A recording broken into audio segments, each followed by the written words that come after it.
ஈவேரா இல்லை என்றால் அண்ணாதுரை இல்லையா, கருணாநிதி இல்லையா, திராவிட இயக்கம்ங்கிறது இல்லையா. அப்போ ஈவேரா இல்லைன்னா அண்ணாதுரை இல்லை, ஈவேரா இல்லைன்னா கருணாநிதி இல்லைங்கிறார். அப்போ இந்த மாதிரிலாம் பேசுனா அப்போ எங்களுக்கு விவரம் தெரிஞ்சவங்க, அந்த காலத்து விவரம்லாம் தெரிஞ்சவங்க, நாங்கள் எப்படி வாய மூடிக்கிட்டு இருக்க முடியும்? தமிழ்நாட்டு மக்கள் 2K கிட்ஸிலேருந்து எல்லோரும் தெரிஞ்சுக்காங்க. ஈவேரா இல்லைன்னா அண்ணாதுரை இல்லை, கருணாநிதி இல்லைன்னு ஸ்டாலின் சொன்னது ரைட்டான்னு தெரிஞ்சுக்காங்க.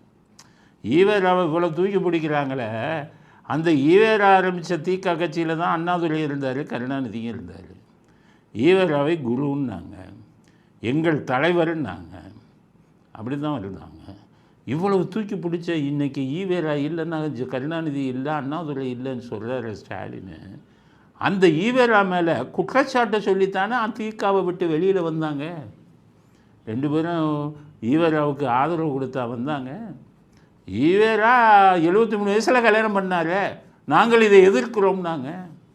ஈவேரா வளர்ப்பு பொண்ணான மணிமயம்மையை கல்யாணம் பண்ணார், இது எங்களுக்கு உடன்பாடு இல்லைன்னாரு கருணாநிதியும் அண்ணாதுரையும். அதை சொல்லித்தானே ஈவேராவை திட்டி அவரை இந்த புராணம் பாடி அதுக்கப்புறம் வெளியில் வந்தாங்களே. அன்றைக்கி இருந்த மக்களுக்கு தெரியும் ஈவேராவை பற்றி இவங்க என்ன பேசினாங்க. அதே ஈவேரா இவங்களை பார்த்து என்ன பேசினார்? வாயினால் சொல்ல முடியாத வார்த்தையெல்லாம் பேசினார். ஆக இப்படி மோதிக்கொண்ட ஒரு குரூப், இது இப்படி மோதிக்கொண்ட ஒரு கூட்டம். இன்றைக்கி இந்த இதெல்லாம் ஸ்டாலினுக்கு தெரியாத. 49 ஏன் கட்சி பிரிஞ்சதுன்னு ஸ்டாலினுக்கு தெரியுமா? வரலாறு தெரியுமா? அண்ணாதுரை என்ன சொன்னார் ஈவேராவை? உங்கள் கருணாநிதி என்ன சொன்னார்? ஈவேராவை கைது பண்ணணும்னு எல்லாம் சொல்லியிருக்காரு கருணாநிதி. அப்படிப்பட்ட நீங்கள்லாம் இன்றைக்கி என்னென்னா ஈவேரா புராணம் போடுறது ஏற்றுக்கொள்ள முடியுமா?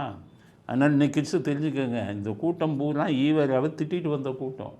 ஈவேரா கட்சியிலேருந்து அவரை திட்டி அவருடைய கொள்கை பிடிக்காமல் பிரிஞ்சு வந்த கூட்டம். ஈவேரா இவங்களை பற்றி மோசமான வார்த்தைகளால் அர்ச்சனை செய்தார். அதெல்லாம் வந்திருக்கு விடுதலை பத்திரிக்கையில் உடனே எடுத்துக்க மணிக்கணக்கில் பேசலாம். அதனால் ஸ்டாலின் சொல்கிறது ஈவேரா இல்லை என்றால் அண்ணாதுரை இல்லை, கருணாநிதி இல்லைன்னு சொல்கிறது தப்பு. ஈவேரா விட்டு பிரிஞ்சு வந்ததுனால தான் உங்கள் கட்சி ஆட்சியை பிடிச்சது அப்படிங்கிற உண்மையை மக்கள் தெரிஞ்சுக்கணும்.